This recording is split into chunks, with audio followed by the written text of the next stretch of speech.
Kanalımdan ve mutfağımdan herkese merhabalar.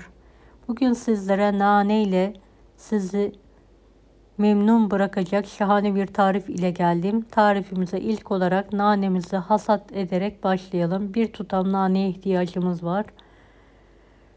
Nanemi keserek hasat yapıyorum ve daha sonra temiz olana kadar yıkayarak fazla suyunu süzüyorum. Evet, yıkamış olduğum naneleri yapraklarından ayırarak uygun bir kaba alıyorum.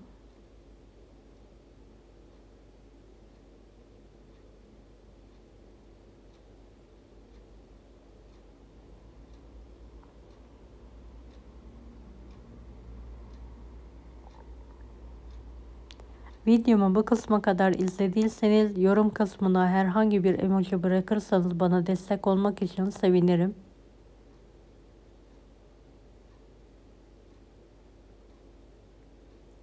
Evet, nanelerin üzerine yarım su bardağı toz şeker ekliyorum ve bir blender yardımıyla püre olana kadar çekiyorum.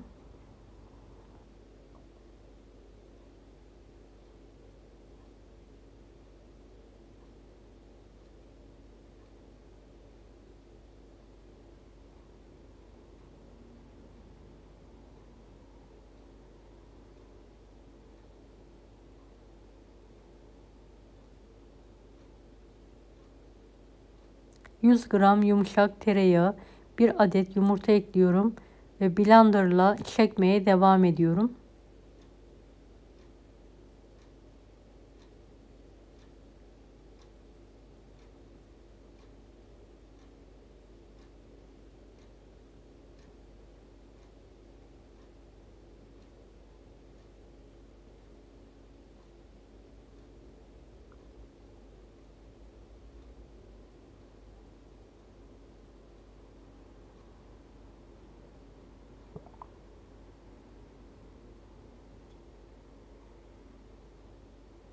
Üzerine bir çay bardağı Antep fıstığı tozu, toplamda 1,5 su bardağı un, bir paket vanilya, çeyrek pakette kabartma tozu ekledim ve spatula yardımıyla hamurumu toparlıyorum.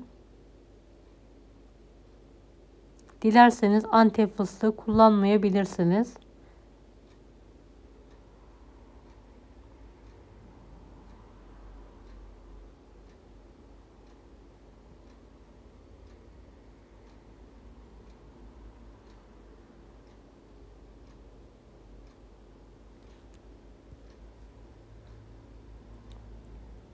Evet, hamurumu toparladıktan sonra buzdolabında 5 dakika soğuttum. Daha sonra yarım yemek kaşığı olacak şekilde hamurdan kopartıyorum ve yuvarlak şekilde yuvarlıyorum. Tüm hamurumu aynı büyüklükte ebatta yuvarlamaya devam ediyorum.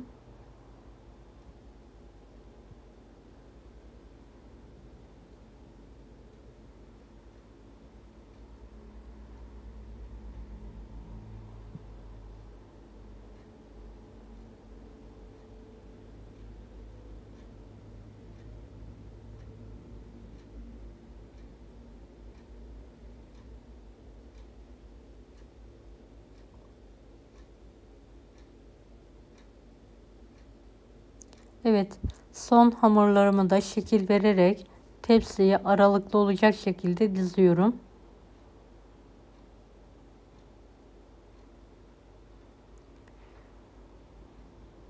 Şekil verdikten sonra 5 dakika daha buzdolabında soğutuyorum.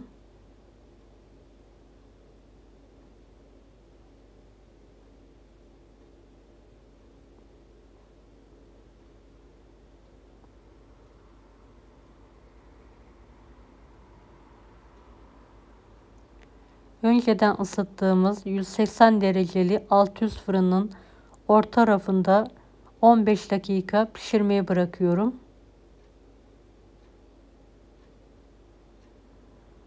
Evet, 15 dakika sonrasında tepsiyi fırından çıkartıyorum ve kendi halinde soğumaya bırakıyorum. Rengi hiç bozulmadı. Gördüğünüz gibi nefis görünüyor.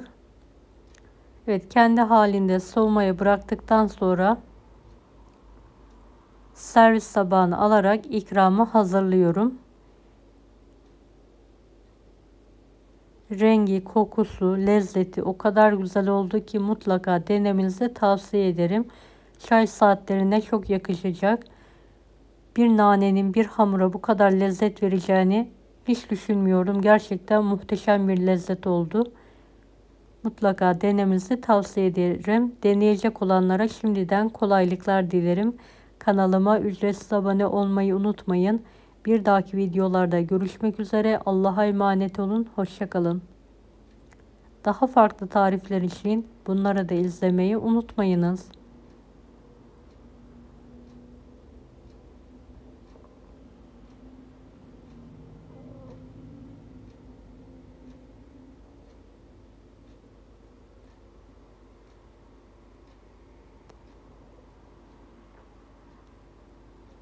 Afiyet şifa olsun herkese.